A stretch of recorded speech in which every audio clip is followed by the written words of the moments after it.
Right, how's everyone doing? Good, I hope. Let's make a quick video about the Atari VCS and the Xbox Series X. So in my opinion, both these systems are awesome, and I think people should get them. The Xbox Series X is the best next gen system in my opinion.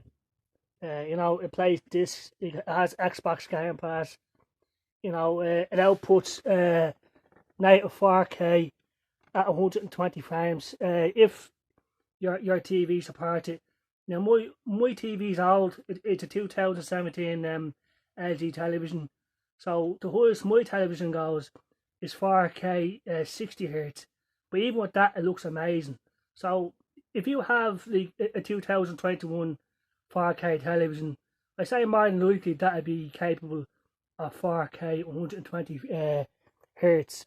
But my television is old, but it still looks amazing. Or I can change to 1080p 120 frames per second, and let me tell you, it looks amazing. It really is a leap forward from the Xbox One X and the previous Xbox systems. It has a fan there with the air coming out, so it's very heavy, it's very bulky, and it plays Blu-ray discs, Xbox 360 games and Xbox original games. But not every Xbox 360 game or original Xbox game on disc. Just whatever Microsoft has up on their site or whatever it is. But it's awesome, and it's very expensive, but it's worth the money. So if you have the money, get an Xbox Series X. If you want the best and next generation gaming, and if you get it, you might as well get a Game Pass because you get hundreds of games, and it's only €1 a month for 2 months, and then it's $12.99 every month. So it's well worth the money, and it's awesome in my opinion. It's heavy. It has a USB part there for charging. It has a sync button there for the controllers. It's very heavy. It's very big. It's very heavy. So on the parts you have power, HDMI, and that's a memory expansion slot. So it comes with 1 TB of internal storage, but you can get the Seagate expansion thing that goes in there, and you can get up to 2 TB. So it's not necessary, but at some point you will have to get it because games are getting bigger and bigger. So you're gonna need the storage. It has an Ethernet port and 2 more USB ports, so it has everything you need. It's awesome, and the fan in there actually turns on before the system turns on, which is pretty cool. So yeah, I mean, definitely. Is there any cons? Well, to be honest with you, when I first got this, I was struggling to get it to output in 4K on my television. I'd plug it in and it was outputting at 1080p only, and it wouldn't output in 4K.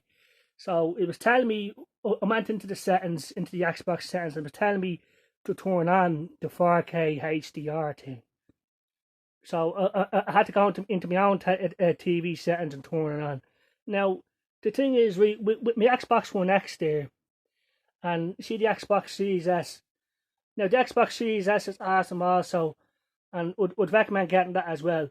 But with the Xbox One X and the Xbox Series S, as soon as I plugged them in, I didn't have to change the settings on my television. It was already set to 4K, 60 frames per second. And when I plugged in my Xbox Series S, it changed it itself to 1080p, 120 frames. So I didn't have to change anything. But for whatever reason, when I plugged in the Xbox Series X, it wouldn't automatically output 4K. Like I said, I had to go into this TV settings and do that myself. So, that's just a more than a complaint though that I had.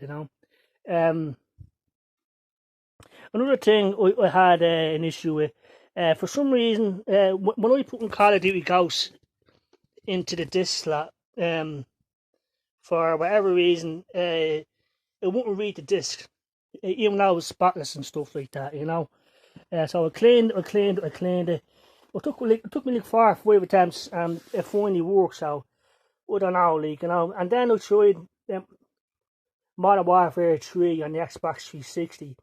Put it in there. There was nothing wrong with the disc, but it wouldn't read it. Not for it. It took like 2 or 3 attempts. Then I finally read the disc. So I don't know if it's a dodgy disc drive I'm having. But eventually it did work. So like these are just minor fucking issues that I'm having, like. But overall, it's a brilliant console. It's well worth it. Playing games at 120 frames per second is awesome. Or at 4K 60 frames. Either way, it's awesome. So, but now, in all honesty, right, the Xbox Series X is awesome, and the Xbox Series S is awesome.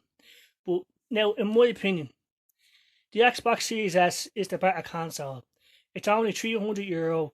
It does pretty much everything this can do, except it can't read disc. And the Xbox Series S only has 512 gigabytes. So you are going to need storage with the S, but I mean, all you have to do is delete games, uninstall them, and reinstall them later or something. So with the S, it's just less hassle. I find it's lighter, it's smaller, and I just prefer that, But like I said, the X is awesome, and I still recommend it. But they're just my opinions, So now the Atari VCS, right? If you want the ultimate in retro gaming, this is the console to get. It's a console / mini PC, and it's a Linux PC. Just look at it; looks awesome. It's modeled after the original Atari VCS. Obviously, you can't put cartridges into it, but it's a streaming device. Now it can output at 4K, but it's not optimized for. It's optimized for 1080p, but it's pretty good, And it's awesome in my opinion. If you like playing retro games, this is the system to get. Atari's back, and I'm glad, So you have the console mode, which has the Atari VCS Star. With that, you can get games like the Atari Vault 1 and 2, So Love That, Danger Scavenger, Japper Joust, and you have all the apps that you'd expect, like Disney Plus, Netflix and stuff, and it all works great, And I just love how it looks, you have 2 USB ports at the front. I know I can't really see it, and it's just an awesome system in my opinion. And at the back you got 2 more USBs, HDMI, Ethernet power, and that's where that's the exhaust. That's where the air comes out. Now this is the collector's edition. I backed it from day one. So this is number 848 out of 6,000. 898 out of 6,000 made, and I'll never sell mine. I tell you that. I'll keep mine just like I have my original Atari VCS. So awesome. So the other thing that's great about the Atari VCS is PC mode. So you can use it as a PC. So no restrictions, all the benefits of a PC, gaming wise anyway, which is what I care about, gaming, retro games. Now, the Atari VCS can do modern games as well, like Borderlands and stuff like that, and it can run Xbox Game Pass. The PC Xbox Game Pass. If you install Windows 10 onto it, it becomes a Windows 10 PC, so you can use Xbox Game Pass on it. Okay, it won't be as good as the Xbox Series X in terms of graphics, but it's still pretty damn good.